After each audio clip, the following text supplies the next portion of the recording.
Since the Targaryen conquest and unification, there have been three major epidemics that struck the Seven Kingdoms.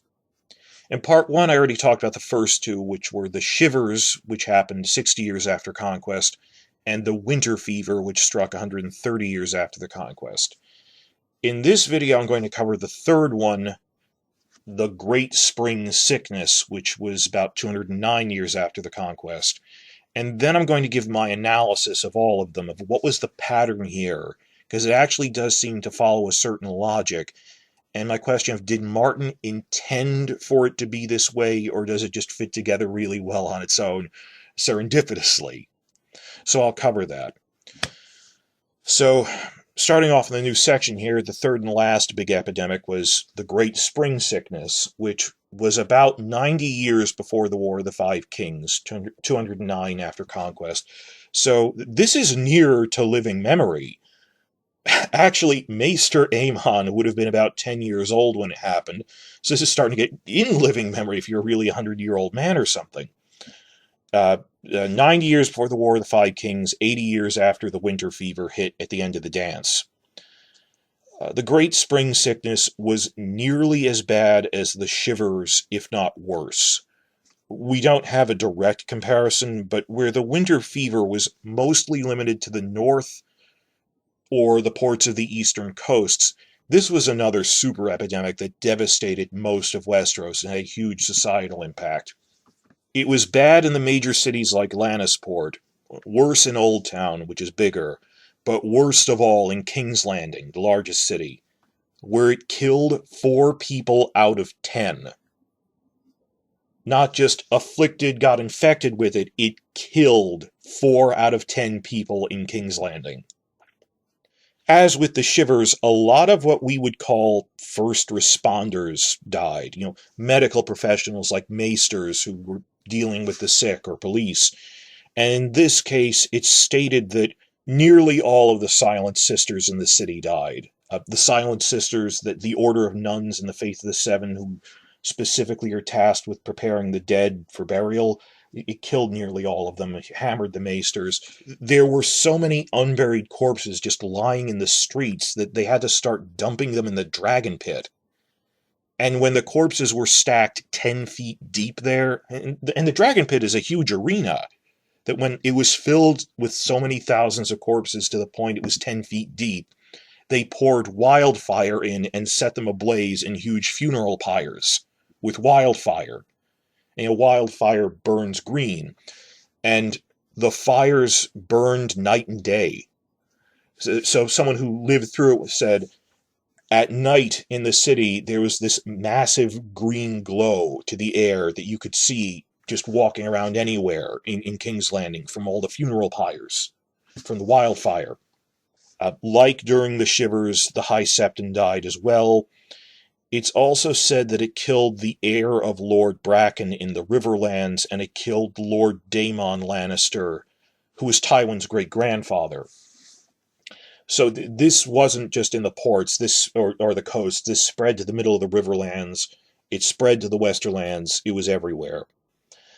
And thinking on it, a Lannister lord died in all 3 of these epidemics. No, wait, sorry. It killed Lord Lyman Lannister in the Shivers, and Daemon died in the Great Spring Sickness. Tyland Lannister died in the Winter Fever, but he wasn't the head of House Lannister. He was his younger brother. I think of him as that because Tyland is a small council member, so he's the treasurer. So if and when House of the Dragon comes, he's going to be a main character, Tyland Lannister. But he was the younger brother, so he's not a direct ancestor of Tyrion and everyone. But yeah, a major Lannister leader was killed in all 3 of these. But in this case, even the royal Targaryen family was badly hit. Elderly King Daeron II, Daeron the Good, he died of the Great Spring Sickness, and as did his 2 eldest grandsons, who were first in line to the throne. His eldest son, Baelor, had died at attorney accidents, but he had 2 sons. That Daeron and his 2 immediate heirs, who were his grandsons, all died in the plague. So the throne passed to Daeron's do-nothing second son, Aerys I, leaving the realm weak and ripe for new rebellions against the throne. We don't actually have that much information on how the Great Spring Sickness initially spread through Westeros. The other two epidemics, it says, well, it started here, it started King's Landing, started in the Three Sisters and White Harbor. This, it just says it was everywhere, so it doesn't mention where it started. But one notable point about it is in the name. The other two big epidemics, the shivers and the winter fever, they happened in winter, when people are weaker and not very healthy. This epidemic came in the middle of spring years. But as fate would have it, while they didn't have heavy snows to prevent harvests, in the aftermath of the sickness, Westeros got hit by a severe drought. The other two, they went, oh, there was famine because there was so much snow, we didn't have enough people to clear it to harvest all the crops. This one, well, there wasn't any snow, but as luck would have it, there was a really bad drought. So there was famine anyway. But there is one huge difference between the spread and all the death caused. One big difference between the Great Spring Sickness and the prior two epidemics. Dorne and the Vale of Arryn, which are both surrounded by mountains, successfully managed to close all of their borders and ports and keep the plague from spreading there at all. So King's Landing got hammered, lost 40% of its population in the spring, while no one died from it in Dorne or the Vale. I'd say due to successful quarantine, though technically, as we know now, technically a quarantine means walling off people who are already sick, like when Tywin Lannister contained the winter fever in King's Landing. I guess what Dorne and the Vale did would be called a travel ban. But this is important for a separate prequel series from Fire and Blood, a series of short stories called The Tales of Dunk and Egg, all three of which were later collected together in one hardcover anthology titled A Night of the Seven Kingdoms. The Great Spring Sickness happens off-screen during the gap between the first and second Dunk and Egg prequel novellas. So it's first described in the second one, The Sworn Sword, published in 2003. So, how did the main characters Dunk and Egg survive the Great Spring Sickness? Well, they explain that we happened to be in Dorne at the time, serving a local castle. They were already in Dorne, they didn't run there. And just when the plague hit suddenly, we were trapped within the closed borders, so we survived. They were in the right place at the right time. But had Dorne not enacted this travel ban, we wouldn't have the rest of the Tales of Dunk and Egg series. So those are the three big epidemics that have hit during the history of Westeros since Targaryen unification. Big question that got raised reading all of this is, why is it that no attempts at quarantine are mentioned during descriptions of the shivers, the first epidemic, but are mentioned during the later two epidemics? At times, these quarantines were used to great effect. King's Landing was effectively quarantined during the winter fever, which completely stopped it from spreading to the west coast. In the Great Spring Sickness, all of Dorne and all of the Vale were saved by closing borders. So, did Martin only come up with the idea of quarantines as he wrote the later chapters? Is all of this random, or is it part of a pattern? Well, you have to examine the context in which something was made by its author. What I'm looking for is Martin's intent when he wrote it. Yet Westeros isn't a real place. We're not trying to figure out, I hate it when people do this, oh, why did Tyrion do that? With your fanon explanations, it's you're asking, what did the writer intend Tyrion's motivation to be? And when you have bad writing, like on a TV show, sometimes there is no in-universe motivation. But analysis is the art of trying to figure out, based on evidence, what the author intends to be the reason. It is philosophically impossible to remove art from the context of its creator. I realize all that's abstract. I yell about that a lot in my show. If you can't cite that Martin said that, maybe it isn't true. That's just your theory. So, in this case, it's kind of important, because these three epidemics in separate stories were written by Martin in reverse order compared to the order that they chronologically occur within the fictional universe. I'm worried I've seen other, so-called analysis going, oh, well, by the time he wrote The Winter Fever, this must be in reaction to the Shivers stuff. Well, Martin wrote The Winter Fever before he wrote The Shivers. The order is Martin first wrote about the Great Spring Sickness in the second Duncan Egg prequel novella. That was in 2003. He first mentioned the winter fever in World of Ice and Fire, released in 2014, based on earlier short stories that were written around 2011, but clearly long after the Duncan Egg stuff.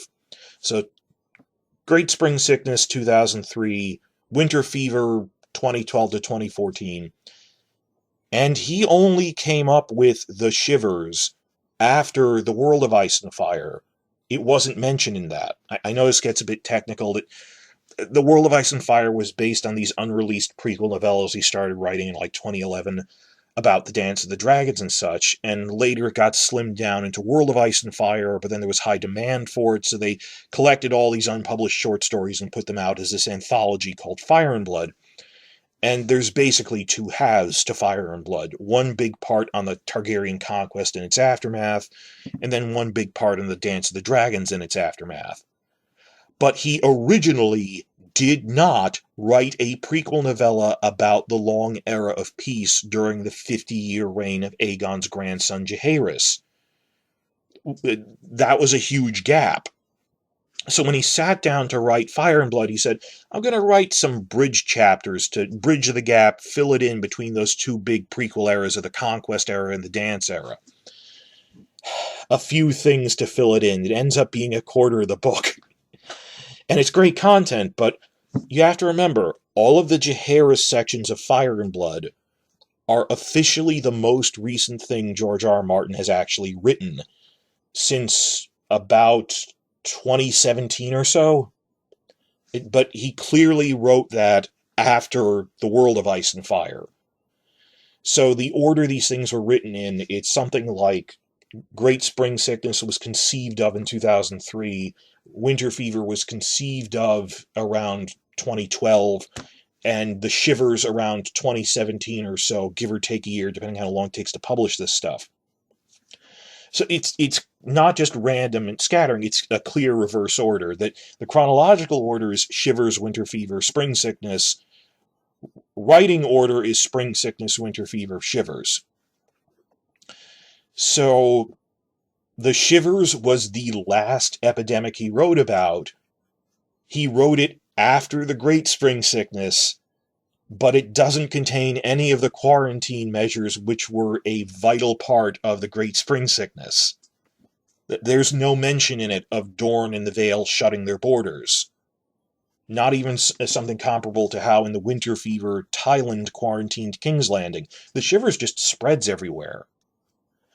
Well, I think that if you look at this context of the order it was written in, what at first appeared to just be oversight on Martin's part with the Shivers may have in fact been consciously planned. My theory is that he intended for the response to the Shivers to be totally botched in universe, and that the quarantines of the later epidemics were learning from that mistake. I mean, a lot of quarantine measures we know about today are the result of learning through painful trial and error. I think he intended to show across these epidemics them gradually getting better at quarantine procedures.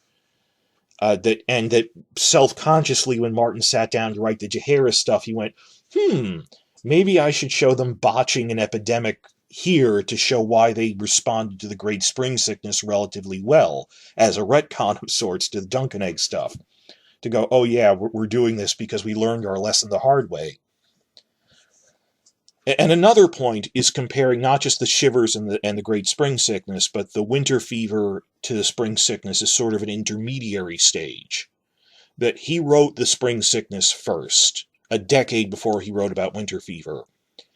So why is it that the Vale successfully closed its borders in the Spring Sickness, but during the Winter Fever Gulltown is stated to have been hard hit. And it didn't even start there unexpectedly. It started in White Harbor and then moved south to Gulltown. So, no, it seems the self-quarantine that the Vale did during the Great Spring Sickness was a new idea. It was something new. I mean, what's the other option you're telling me? That the spread of the shivers in the Vale isn't described one way or the other.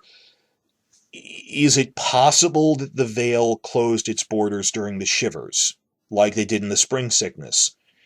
That doesn't make a lot of sense to me because it's going out of order. What are you saying? Of these three things, that, oh, they must have closed their borders during the shivers, kind of forgot to close their borders during the winter fever, but then remembered to do that again during the Great Spring Sickness. That doesn't flow logically. That based on the order it happens in, I think the idea of locking down all of the borders of an entire kingdom, not just a city, but a kingdom the size of the Vale, it just hadn't occurred yet. That you go from having no quarantines during the shivers to successfully managing to quarantine a plague city like King's Landing during the winter fever, to then in the third and final epidemic, there were two kingdoms that managed to completely self-isolate themselves. And with these quarantine procedures, a travel ban, stop the plague from getting in there at all, an entire geographic region. And I think it's probable Martin did this on purpose to show them gradually getting better at it. It's my theory anyway, but it does fit very well. Ever since I started reading about the shivers a year ago, I'm just, why did they respond to this so poorly compared to the Great Spring Sickness, which Martin already wrote about? Maybe he did that on purpose. Maybe. Did he intend that? I don't know, and the reason I'm making this video is to fuel this discussion. Please talk about this in the comments. So, wrapped up the stuff on the three big epidemics, which may have been the only big ones through all of their history, that I think they started having these big epidemics because there had never been a population this large, they say. There had never been this much travel due to the Targaryens building major highways like the King's Road. That's why the shivers caught them so off guard, that they had never had an epidemic on that scale before. Then they had a second one, and by the third one, even though the spring sickness was as bad as the shivers, some kingdoms weren't affected by it. The Dunk and Egg survived it in Dorne, because they started getting better at closing their borders to these super plagues.